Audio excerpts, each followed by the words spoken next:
What's going on, guys? Shane here. In this video we're going to be talking about shadowboxing. I'm going to teach you how to properly shadowbox, and then at the end I'm going to show you a little exhibition of me shadowboxing. So we're out here, it's a sunny, beautiful day. Finally, it's been raining non-stop. Before that it's been snowing, so we're taking advantage of it. And that's one of the beautiful things about shadowboxing. You don't need a gym, you don't need any equipment, you just need open space and the knowledge and know how to do it.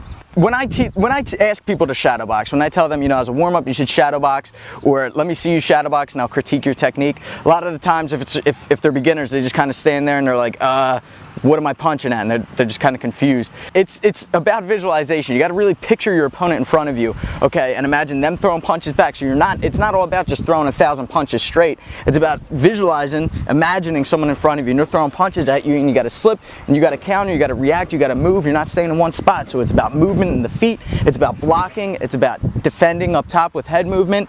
It's about maybe defending takedowns, okay, throwing knees, throwing kicks, everything in your arsenal, practicing everything. It's also, like I said, it's mental. It's very important to really practice and be ready for a fight. So let's say you're practicing for your first MMA match, then maybe you'll start in the corner of a ring and you can imagine the bell sounding, and that's the beginning of the round. And then you're imagining your opponent and he's mean mugging, he's looking really scary, really angry, but you got to stay confident. And if you can practice all of that and be ready for it in shadowboxing, then you'll be ready for it in the ring when it really happens, okay? So all of these things, practice on your breathing, making sure your chin is tucked, okay? And then making sure your technique is sound. So the first thing I want to talk about is formatting it correctly, making sure that you're actually doing it in the right fashion. So first you need to decide, are you training for a boxing match, an MMA match, Muay Thai, or maybe a street fight? And this is how you're going to break down the timing of it, okay? So if it's a boxing match, an amateur match, you're going to be going 3 2-minute rounds. So you need to practice for those 6 minutes at least, okay, with maybe a 1-minute rest in between. So you're practicing your footwork, you're practicing your punches, of course, slipping, but again, make it realistic, okay? He's going to be throwing back too. You're going to be moving around the ring. If you're training for an MMA match or a street fight even, then you need to be able to defend against takedowns with a sprawl. You need to be able to shoot in and get your own takedowns, okay? You need to practice elbows, knees, kicks, everything, okay? And everything that your opponent might be doing to you, okay? You can even hold 2 or 3 pound weights in your hands. It's going to help keep your hands up. A lot of people confuse this in thinking that it's going to help you get faster punches, but if the gravity's coming down and you have to push back up, this is working your shoulders primarily, so it's making sure that you're punching directly A to B and coming right back and not looping your punches or dragging and leaving them low, okay?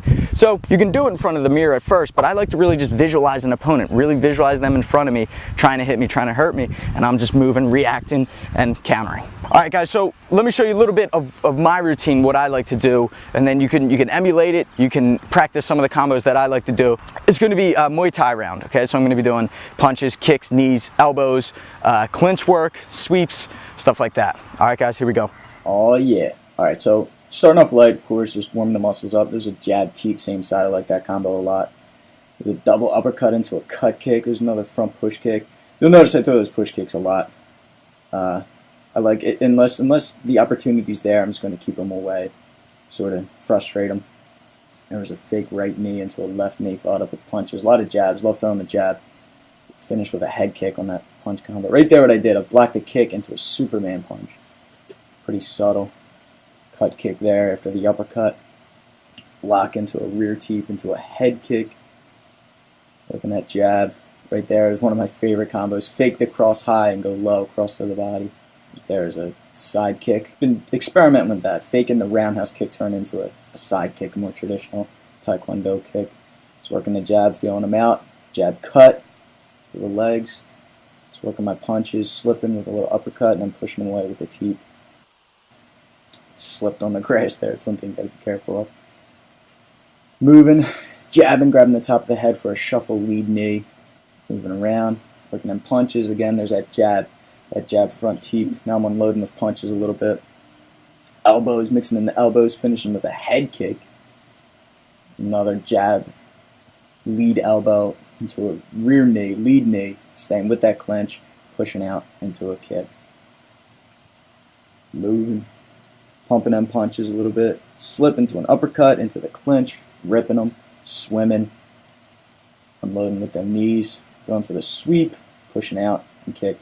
One of the most important things after the clinch, push out, guys, and follow up with a punch or a kick when they're off balance. Oh, right there, went for a wheel kick, a back heel kick.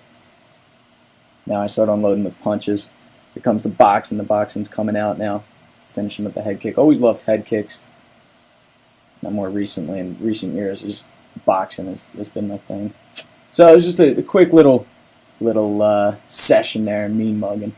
All right, here's some final words. Cool. Thanks for watching, guys. So with shadowboxing, you can always spice it up too with, plyometric exercises like clap push-ups, jump squats, something to just keep it exciting. Remember, just visualize an opponent and work with them, okay? Be creative. Comment below. Let me know what your favorite exercises to do as a fighter is. And share this video too if you think there's someone who might benefit from it.